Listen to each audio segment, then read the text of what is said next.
Now, it is no secret that the president-elect and I have some pretty significant differences.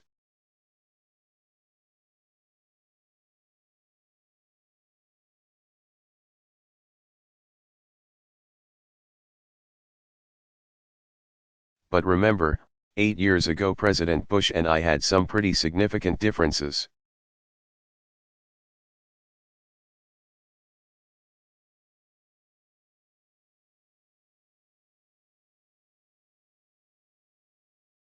But President Bush's team could not have been more professional or more gracious.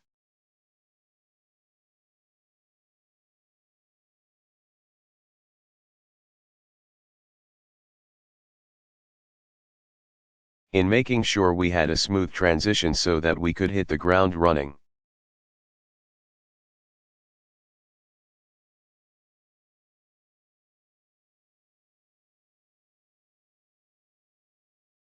And one thing you realize quickly in this job is that the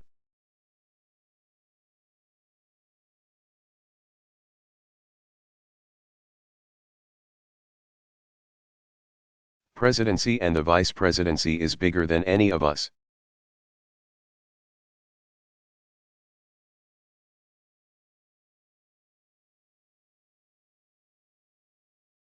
So I have instructed my team to follow the example that President Bush's team set 8 years ago.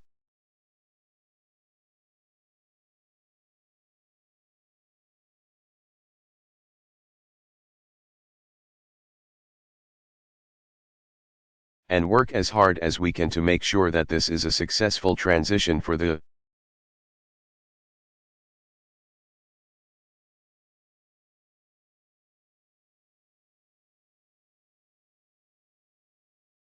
president-elect, because we are now all rooting for his success in uniting and leading the country.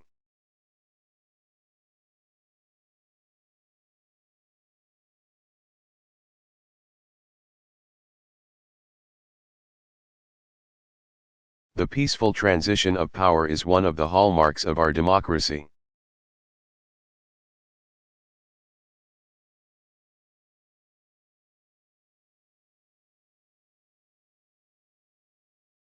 And over the next few months, we are going to show that to the world.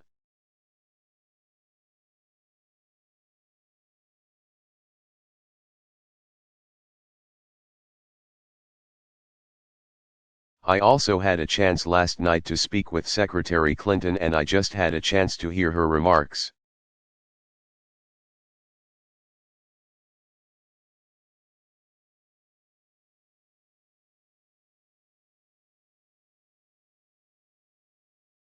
I could not be prouder of her.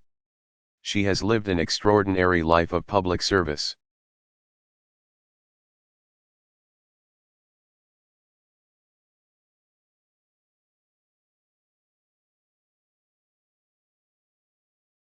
She was a great First Lady.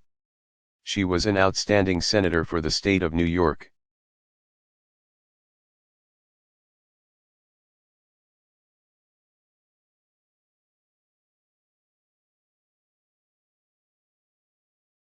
And she could not have been a better Secretary of State.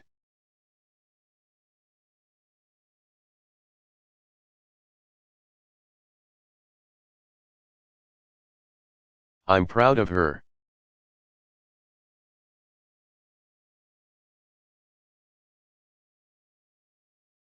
A lot of Americans look up to her.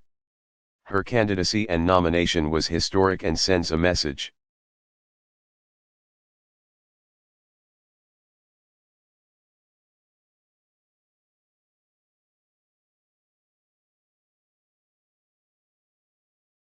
To our daughters all across the country that they can achieve at the highest levels of politics.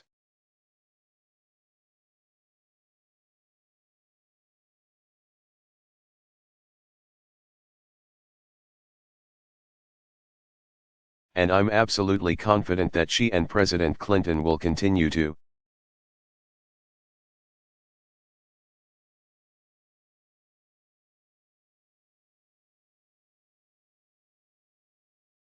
do great work for people here in the United States and all around the world.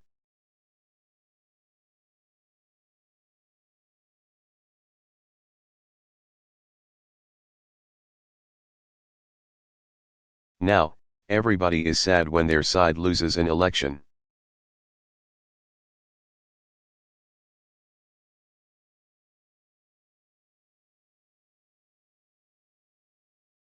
But the day after we have to remember that we're actually all on one team.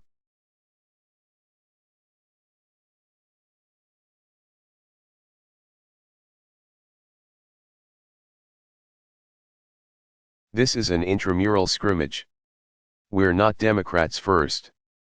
We're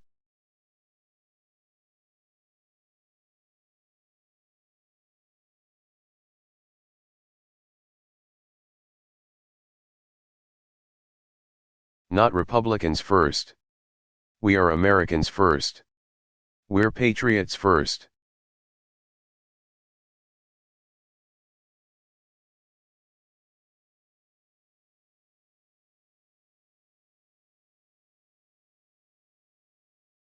We all want what's best for this country.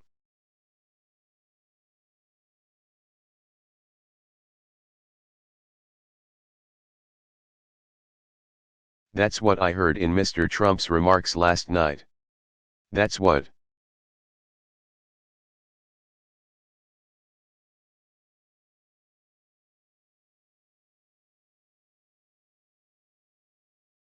I heard when I spoke to him directly. And I was heartened by that.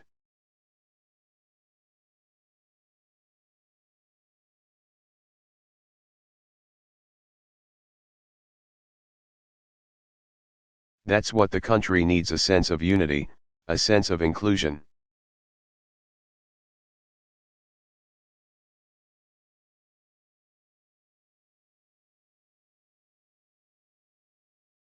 A respect for our institutions, our way of life, rule of law, and a respect for each other.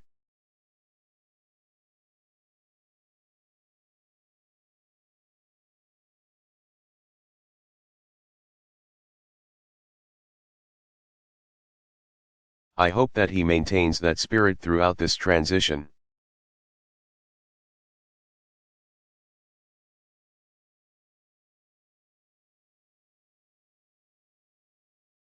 And I certainly hope that's how his presidency has a chance to begin.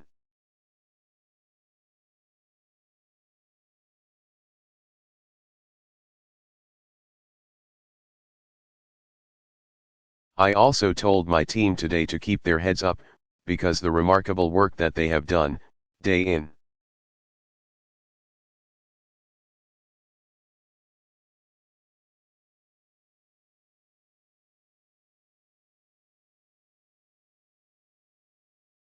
day out, often without a lot of fanfare, often with a lot of attention, work in agencies.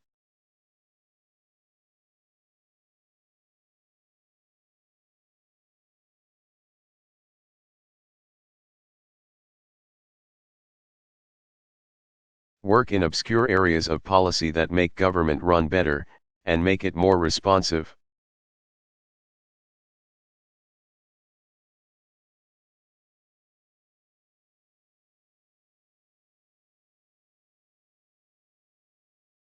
And make it more efficient, and make it more service friendly so that it's actually helping more people.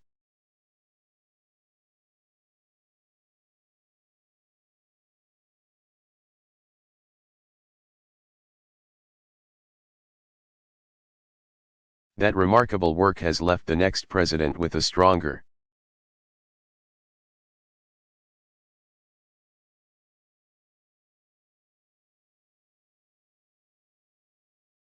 better country than the one that existed 8 years ago.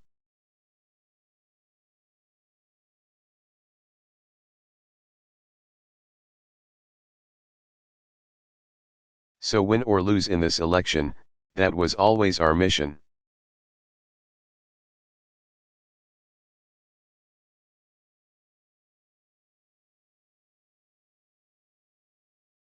That was our mission from day one. And everyone on my team should be extraordinarily proud of everything that they have done.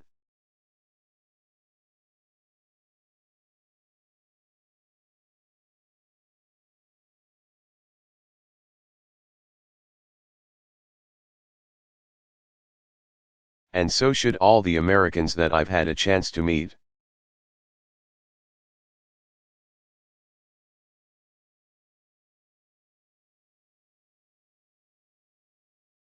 All across this country who do the hard work of building on that progress every single day.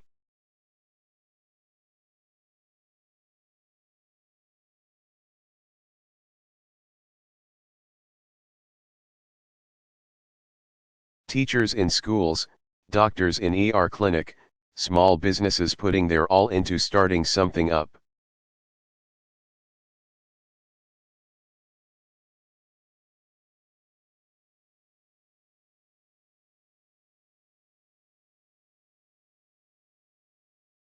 Making sure they're treating their employees well, all the important work that's done by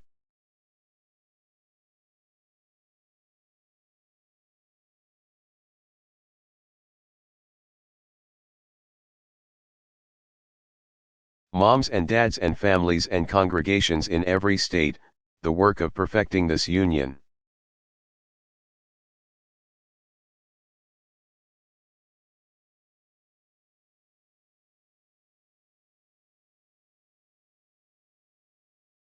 So this was a long and hard-fought campaign.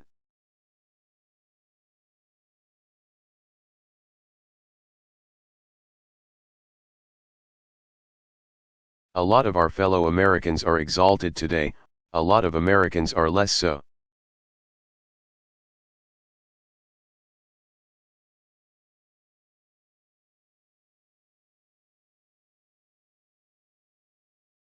But that's the nature of campaigns. That's the nature of democracy. It is hard and sometimes contentious and noisy, and it's not always inspiring.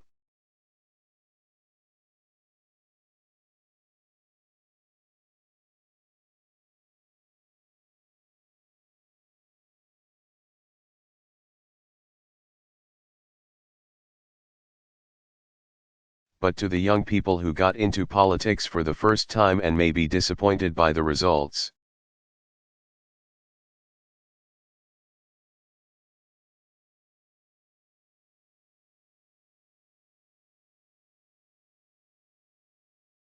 I just want you to know, you have to stay encouraged.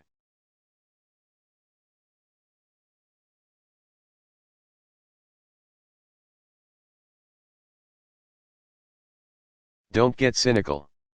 Don't ever think you can't make a difference.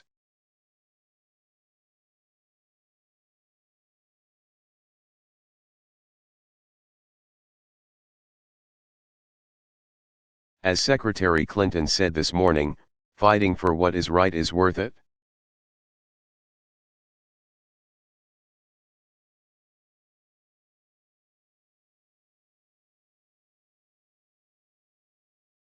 Sometimes you lose an argument, sometimes you lose an election.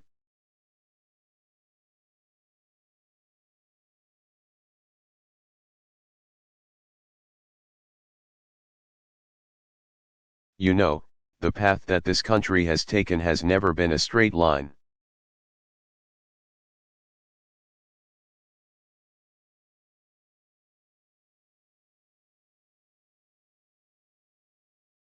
We zig and zag, and sometimes, you know, we move in ways that some people think.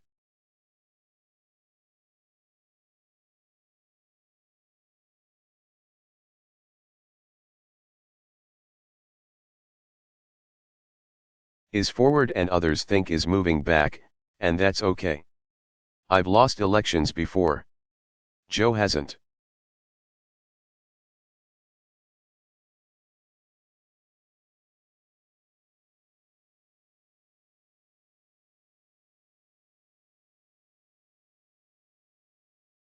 But, you know, so I've been sort of sharing.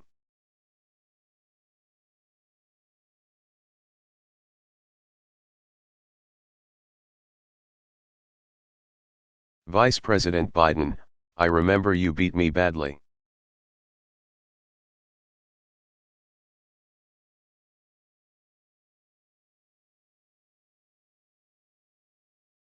President Obama, that's the way politics works sometimes.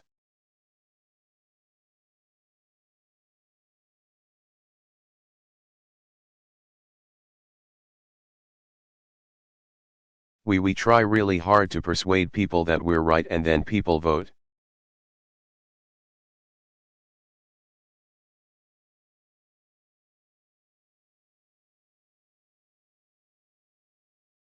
And then if we lose, we learn from our mistakes. We do some reflection. We lick our wounds. We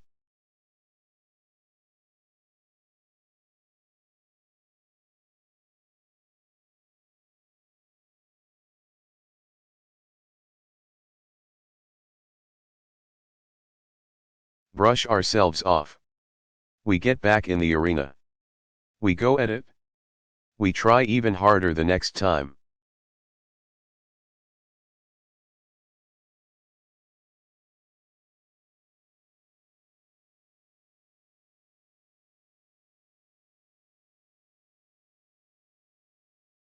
The point, though, is that we all go forward with a presumption of good faith in our fellow citizens.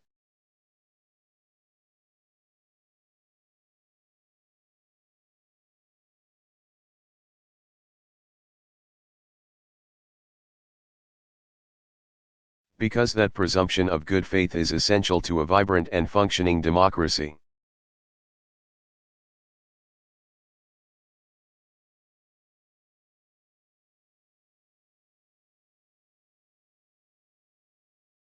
That's how this country has moved forward for 240 years.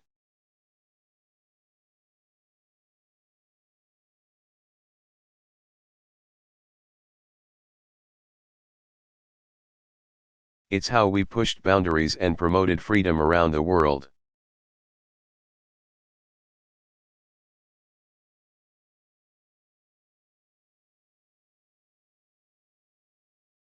That's how we've expanded the rights of our founding too.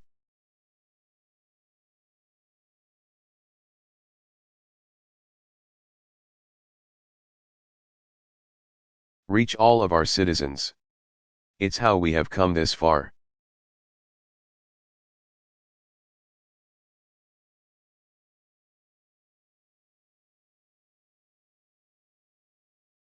And that's why I'm confident that this incredible journey that we're on, as Americans, will go on.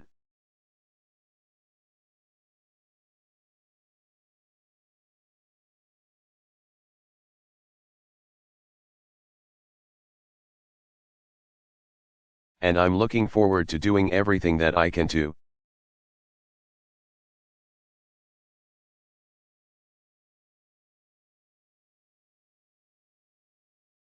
make sure that the next president is successful in that.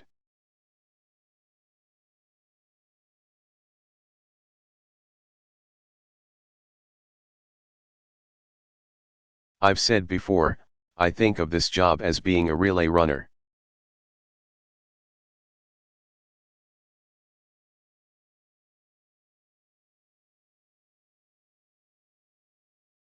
You take the baton. You run your best race. And hopefully by the time you hand it off,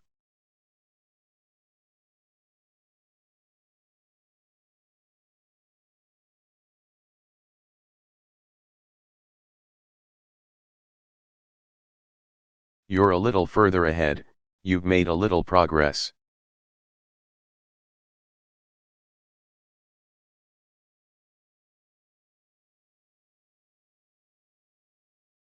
And I can say that we've done that.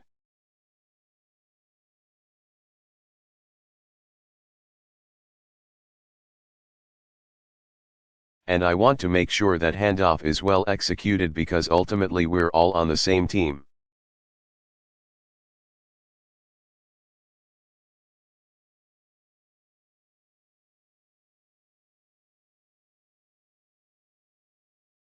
All right.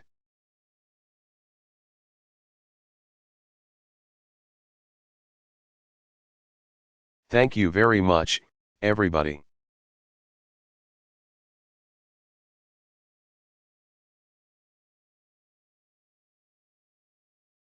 Barack Obama.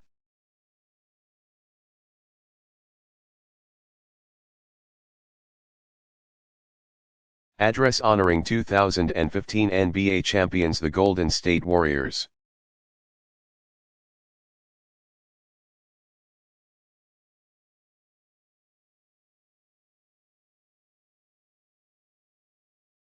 Delivered February 4, 2016, White House, Washington, D.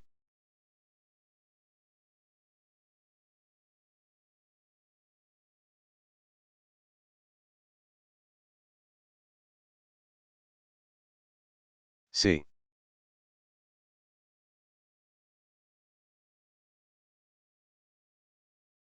Welcome to the White House, everybody.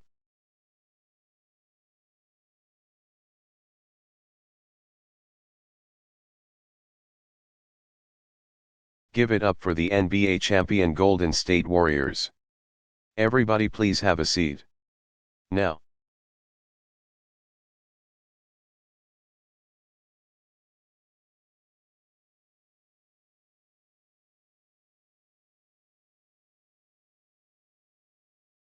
Let me begin by saying I was hoping that Riley Curry would be here today to share the podium with me.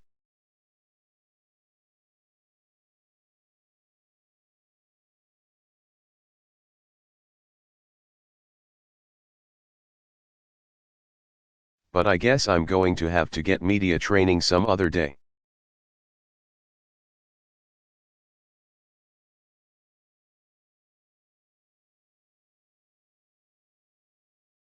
The East Room is not as loud as the Roracle, but Dub Nation is well represented.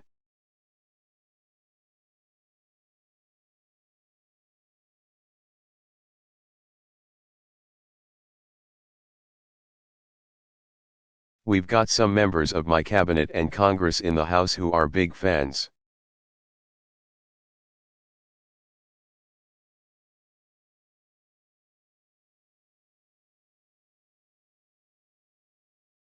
And I don't just mean Harrison Barnes, who apparently they call the senator.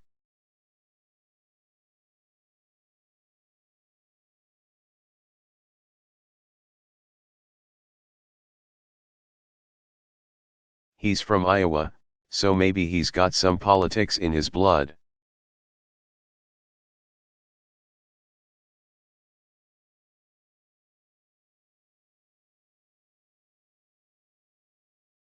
But we've got one of the biggest Golden State Warrior fans around.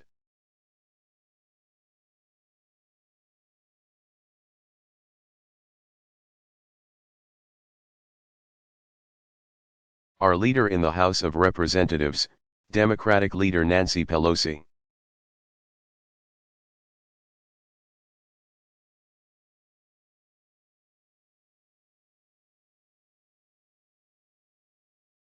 We've got Republican leader Kevin McCarthy is here, so this is bipartisan.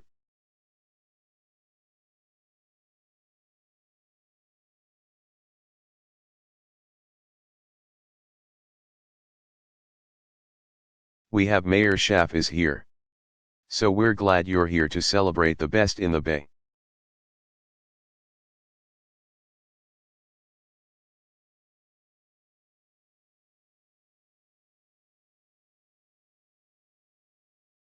I also want to recognize Warriors Executive Board member and NBA legend, one of the greatest of all time.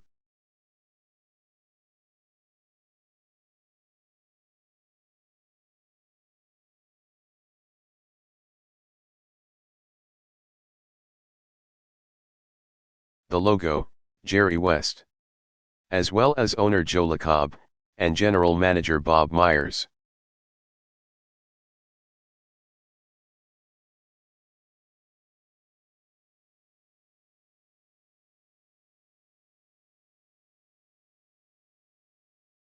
Give them a big round of applause.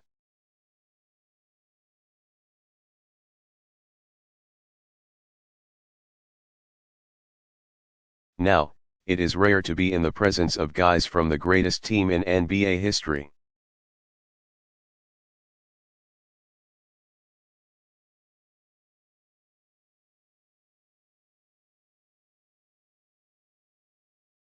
So we're pretty lucky today, because we've got one of those players in the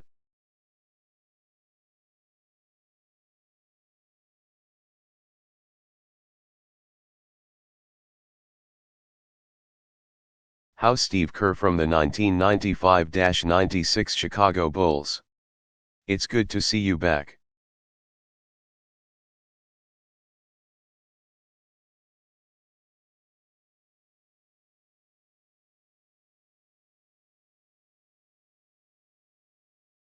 Now, for those of you who don't know, the Warriors started the season without Coach Kerr.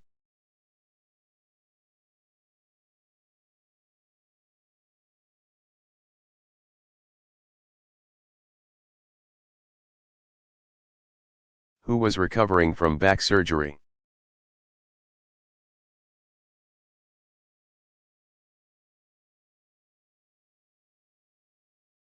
So Luke Walton stepped up and led the team to a ridiculous 39-4 record.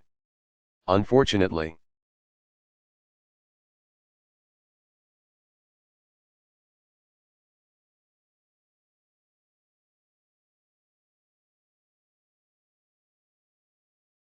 the NBA won't let Luke count those wins as his own, which, man, that doesn't seem fair. You defied the cynics. You accomplished.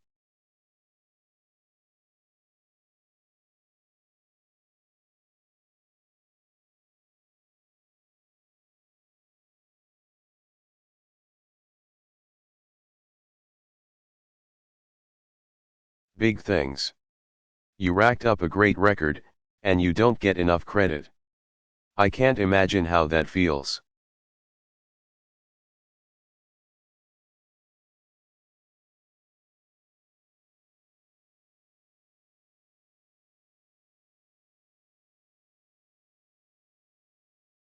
Now, let's face it, the Warriors are in the midst of a pretty special 2-year run.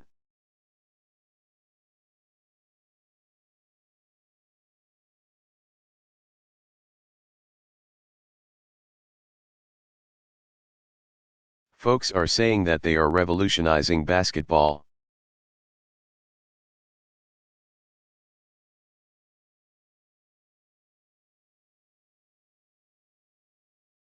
They are so good that they seem to be just breaking the game itself.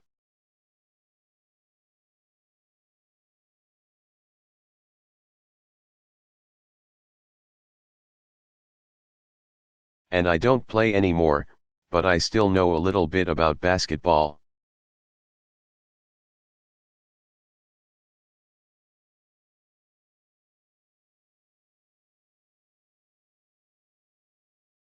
And this really is one of the best that we've ever seen.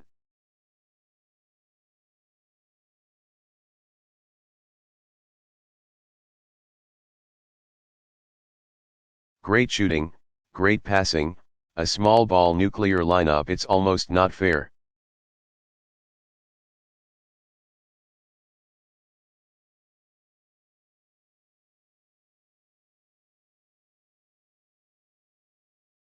And they play not just well, but they play well together.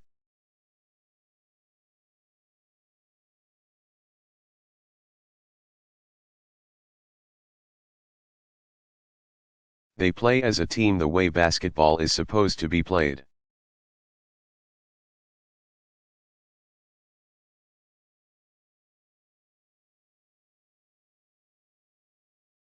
And it's beautiful to watch when they're working on all cylinders.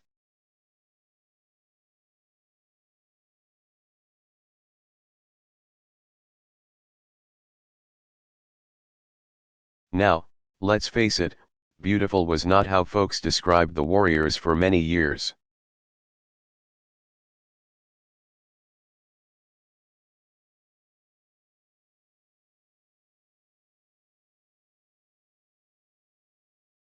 I may be one of the few who are old enough to remember the last time they were good.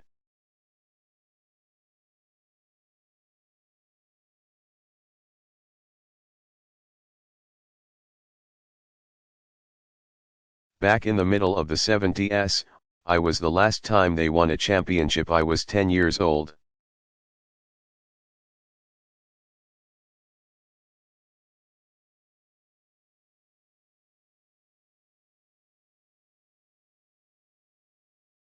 So the franchise, it had some good teams and some great players, but it had been struggling.